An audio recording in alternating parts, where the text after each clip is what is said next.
Bentrovati ad una nuova puntata di Veneto in Transizione. Oggi parleremo di Prosecco, inteso come vino, come territorio, ma anche come identità e stile di vita.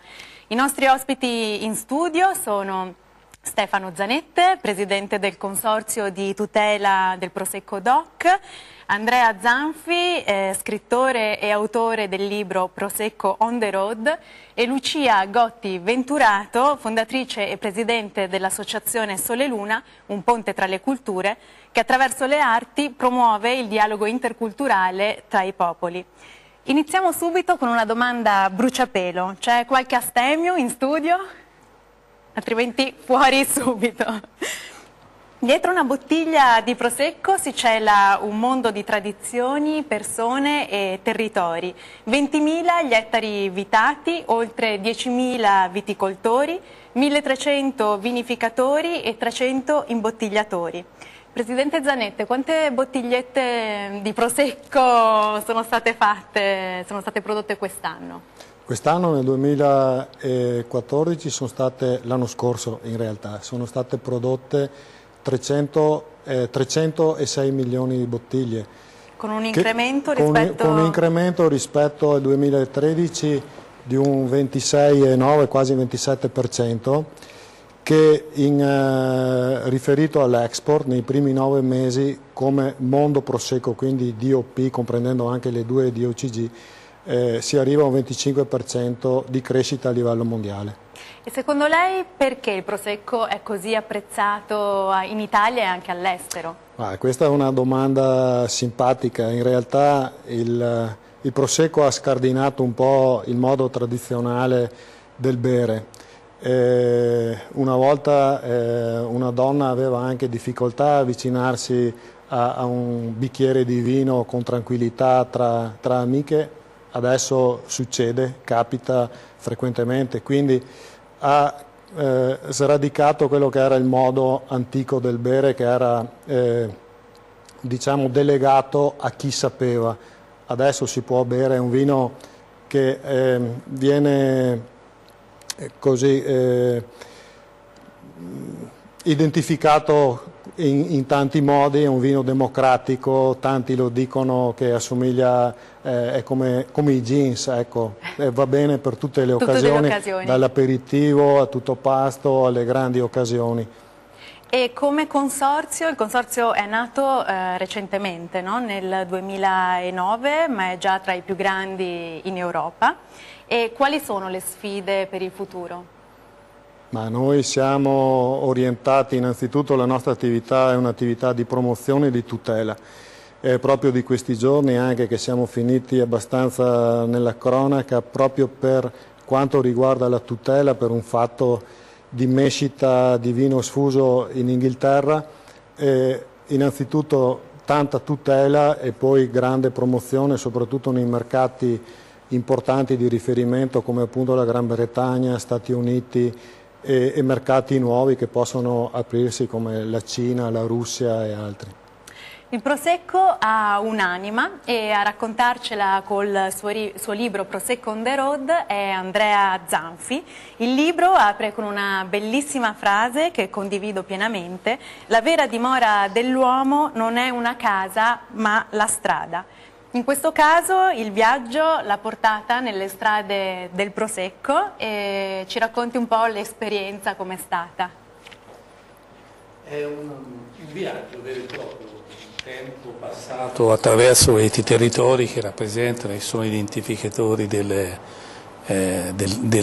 DOC del Prosecco. E quindi l'itinerario che strada? Un itinerario che è partito da Trieste, da Prosek, il paese che poi ha dato origine a questo vino, da cui è partito, storie che si perdono chiaramente nel Medioevo e quindi anche piano piano in tempi anche più recenti, in modo tale che ha costruito un'attenzione. Poi in quell'area si è perso un pochino la produzione di questo vino, dedicando ad altre attività, anche perché l'area Carsica non è facile indubbiamente per la viticoltura, e ancora oggi in quel approccio che resistono un paio di ettari o 3 di questo vino, e da lì sono partito attraverso Trieste, la visita di questa città, la cultura, questa porta verso l'est in cui Trieste ha questo significato, per poi La seconda risalire. tappa? La seconda tappa è stata Gorizia, quindi la dolce e Gorizia, che veniva utilizzata dall'impero austro-ungarico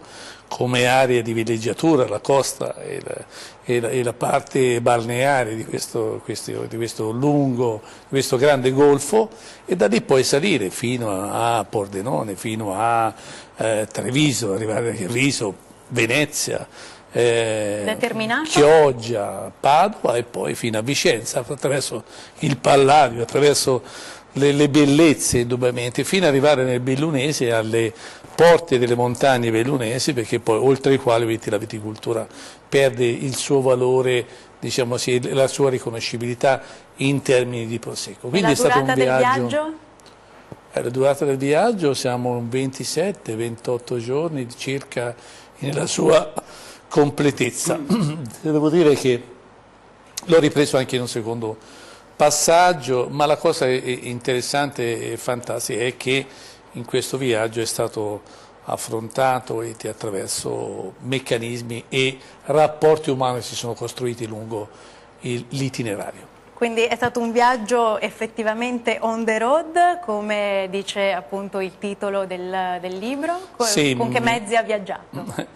Mi piace molto questa idea, avevo voglia di farlo, insomma, i capelli bianchi mi riportano un po' indietro negli anni. Io quando usavo un tempo, ora vedo che sono sempre più rari per la diffidenza e per le difficoltà, ma un tempo si girava l'Europa e anche il mondo con l'autostop, no? Quindi la strada diventava un mezzo per andare non si sa dove, verso qualche cosa, verso una meta, non c'era una meta, c'era un viaggio che era aperto e non si chiudeva. In questo concetto di apertura la strada diventa un modo, un ponte verso l'altro, un ponte verso questo. È lì che mi sono entusiasmato, perché ho scoperto il perché il Prosecco piace, no? Perché è un vino di strada, è un vino che non chiede grandi attenzioni, ma chiede e non richiede soprattutto un'attenzione nei suoi confronti, ma è un ponte verso l'altro, quindi si beve in compagnia, si beve attraverso una comunione che è quella di stare insieme, quella di volersi confrontare attraverso locali che si beve lungo la strada, uscendo dal locale, stando fra amici, parlando fra amici e non più girando un bicchiere in mano per il gusto di sentire il vino. E cosa l'ha sorpresa di questo territorio? Ma la diversità della gente, dove ognuno, dal triestino, il trevisano, ma il veneziano, il vicentino, cioè sono tutte persone che si differenziano e ognuno ha le sue caratteristiche, ognuno ha le sue finalità, sì, i suoi obiettivi, la sua identità territoriale.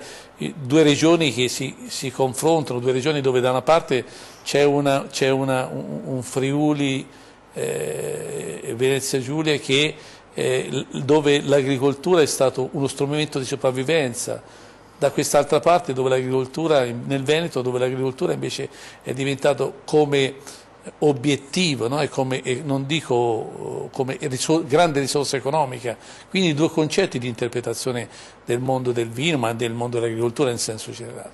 E poi i mezzi di strumenti che mi hanno portato in giro sono stati quelli che ho trovato, quindi la ferrovia, i treni, i pullman, l'autostop. Ho fatto anche 3 volte l'autostop trovando persone che si meravigliavano che uno con la barba bianca che facesse ancora l'autostop e si mettesse lì. Incominci a parlare con gente che non conosci, ti portano dentro le frasche o dentro le osterie a bere un bicchiere di vino e si scambiano le opinioni. Ecco, ci racconti qualche aneddoto divertente che sicuramente avrà vissuto durante questo viaggio? Il concetto è questo del piacere del bere, non tanto per il gusto di ubriacarsi, ma per il gusto semplice di avere una conversazione nei confronti. Qui si apre un concetto che devo dire che nella mia Italia, nell'Italia che io conosco, è un po', si riscontra in tante parti. In Sicilia per esempio c'è i circoli della conversazione, no? Dove si radunavano le persone e si confrontavano sui fatti che succedevano. E da queste parti gente che forse sta più nei campi, dentro le industrie, dentro altre cose, il circolo della conversazione diventa l'osteria, diventa la frasca, diventa l'elemento cardine intorno al quale ci si muove, si parla dell'accaduto, che possa essere sulla cronaca nazionale o anche su quella locale, il matrimonio della nipote o l'altro. E quando uno si trova con questa gente, loro ti parlano in dialetto, il che non è sempre facile comprendere il dialetto di queste persone. L'hai imparato? Hai imparato qualche cosa di dialetto? La musicalità entra nell'orecchio, quindi dopo qualche giorno comincia uno a farci l'abitudine. Però la cosa bella è che te ti fanno le domande e certe volte le guardi come se fosse stato un inglese o un altro di un'altra nazione che ti ha posto la domanda e dici: ma cosa mi avrà chiesto? Cosa mi avrà chiesto? E questo si ripeteva abitualmente perché, come ritorno a ribadire, ogni posto che vai trovavi un modo di interpretare, un modo di vedere l'amicizia. E devo dire che la bellezza di questo viaggio è stato lo scoprire piano piano come ognuno di questi popoli interpretasse il rapporto con l'altro in maniera completamente differente. E quindi le battute che scorrono goliardi, come potete immaginare, il fatto che quando mi scappava che detto che stavo facendo questo libro, allora sì che si accendevano e si stappavano bottiglie di qualsiasi genere. Ecco, infatti ci confessi quanti prosecchi ha bevuto al giorno? Ma devo dire che ho toccato punte interessanti, non vorrei essere frainteso, quindi... non frainteso, ma punte interessanti perché veramente dove mi fermavo si stappavano bottiglie, non una, due, tre, e chiaramente io da mestierante facevo finta certe volte di bere, ma certe volte bevevo anche ho il piacere di farlo, queste cose. Torniamo subito, lancio la pubblicità e ritorniamo col Prosecco.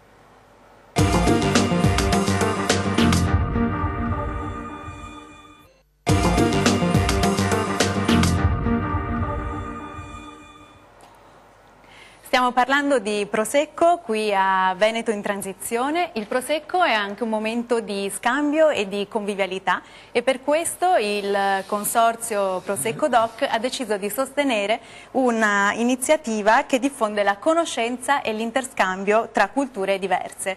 Lo scorso settembre il Sole Luna Doc Festival è arrivato anche a Treviso dopo 9 edizioni a Palermo. Vediamo il backstage.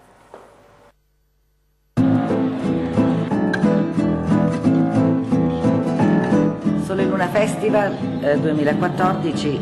Per tutta questa terza giornata del Sole Luna.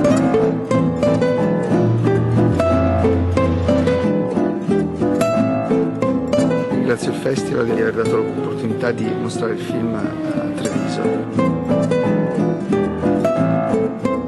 Usually for me a movie is a journey. La sagace originale modalità narrativa.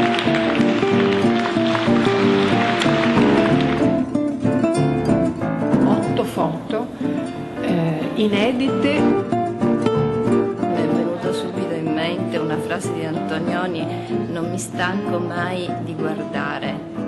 Il documentario ha raggiunto anche delle profondità e delle varietà estetiche molto affascinanti, molto interessanti. Lucia, come è stato accolto il festival dalla sua città, visto che è originaria di Treviso, anche se adesso vive a Roma? Beh, è stata una sorpresa meravigliosa. Abbiamo scoperto una città avida di conoscenza, avida di confrontarsi con temi anche molto difficili, perché raccontando le altre culture si raccontano anche le difficoltà di paesi che non sono fortunati come il nostro, si raccontano storie di guerra, storie di pace, storie di sofferenza. Ed è un festival tutto di documentari. Quindi... Sono storie appunto raccontate attraverso dei documentari che sono soprattutto di natura antropologica, appunto documentari, una selezione che viene fatta ogni anno per raccontare i mondi più lontani e diversi da quello a cui apparteniamo, ma anche storie del nostro mondo della quotidianità e della vita di tutti i giorni. Quindi ci sono documentari nelle italiani nostre città, e anche stranieri principalmente? Nelle nostre città, perché anche le nostre città oggi sono piene di immigrazione, piene di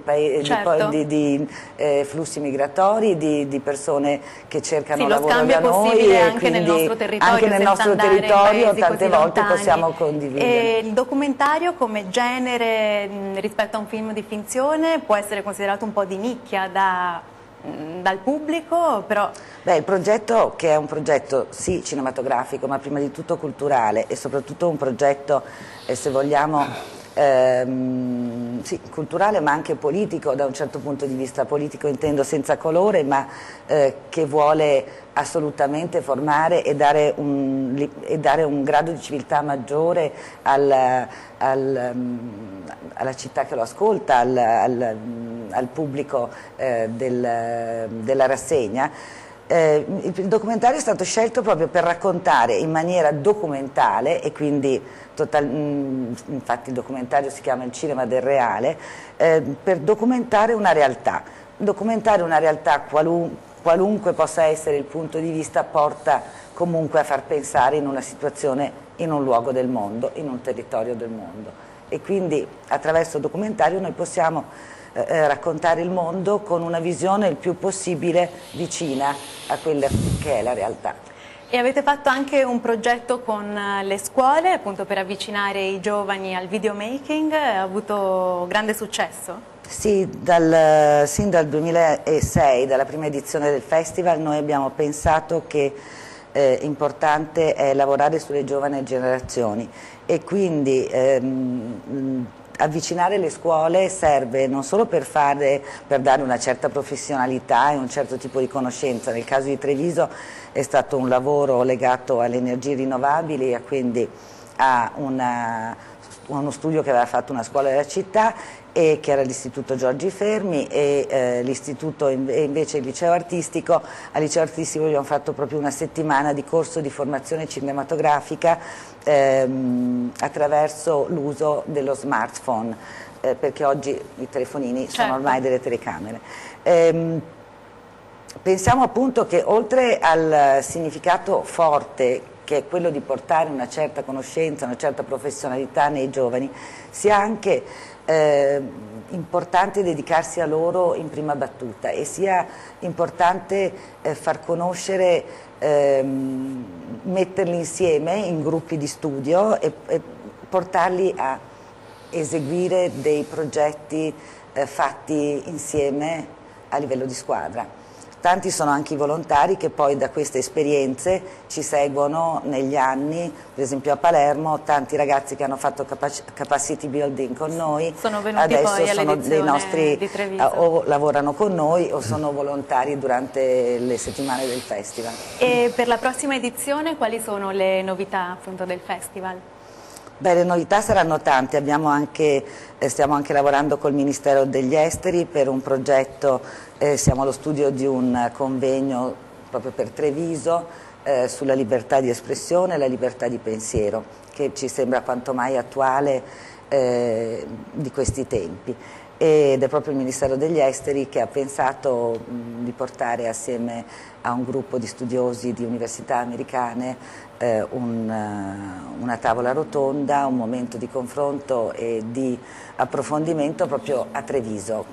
Credo che sia una delle prime volte che viene organizzata una cosa del genere, soprattutto da un ministero, quindi penso che sarà un momento interessante. Poi porteremo tanti concerti, cercheremo di portare artisti da Palermo, artisti dal resto del mondo, e oltre ai soliti film che sono lo zoccolo duro della manifestazione e il contenuto vero e quello a cui crediamo. E il Prosecco è appunto stato uno degli sponsor del festival, c'è qualche aneddoto legato appunto al Prosecco?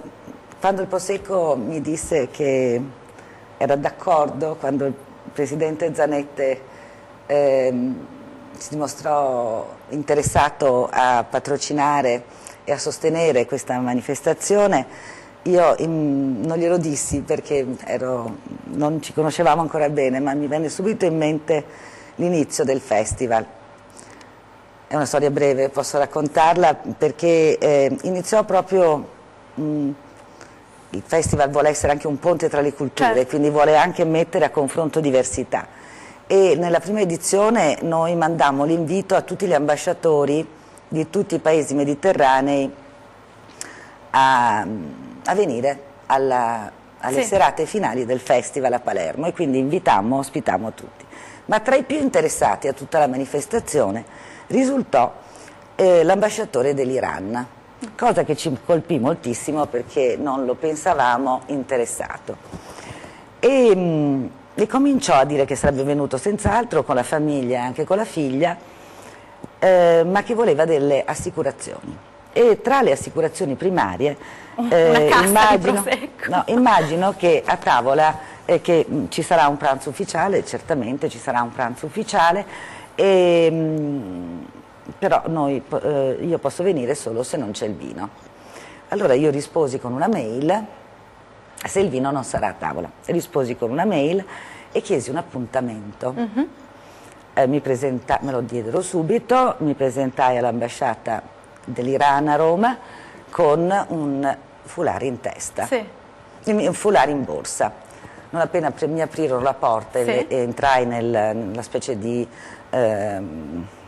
cellula di controllo, direi, perché è stato un momento abbastanza inquietante anche, indossai il velo e venni accompagnata alla visita con l'ambasciatore. E lo ringraziai per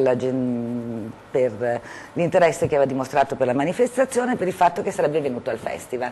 E poi gli dissi: vede, Sua Eccellenza, io sono a casa sua e sto indossando un velo perché sono a casa sua. Lei verrà a casa mia a Palermo e ci sarà il vino a tavola. Quindi è riuscita a convincerlo e lui si trovò brindare totalmente con un bicchiere di Prosecco. Quindi venne a Palermo, abbiamo bevuto Prosecco e anche del Nero d'Avola. Anche l'ambasciatore dell'Iran è un consumatore di Prosecco, mi è piaciuto e mi è subito venuto in mente, finalmente oltretutto ce l'abbiamo, ci sostiene. E i giovani invece come vivono il Prosecco? Ci sono appunto delle storie di aziende aperte da giovani? Ma sicuramente in questo momento qui diciamo che il Prosecco nella nostra zona di produzione ha svecchiato completamente le aziende. Io sono anche presidente di una cantina sociale, mi ricordo quando vedevo i soci anni fa erano molto più anziani di quello che, a parte che sono invecchiato io, forse in termini di paragone, però ma si vede veramente, a parte gli scherzi, che è stata svecchiata, è una generazione nuova che è arrivata, è molto dinamica, con grande passione opera, perché il vino è sempre intriso di passione, non è una cosa... Quindi è un vino accessibile a tutti, anche proprio a livello di business, possiamo certo, dire. Perché in questo momento qui le aziende di giovani che si sono proprio anche immesse in questa nuova attività hanno avuto successo. Uno deve saper lavorare, essere cosciente delle proprie diciamo, possibilità e finalità, ma c'è spazio anche per i giovani, oltre che nel berlo in modo consapevole, moderato, come diciamo sempre noi, ma c'è spazio anche per lavorare. Bene, ringrazio i nostri ospiti e vi do appuntamento alla prossima puntata di Veneto in Transizione.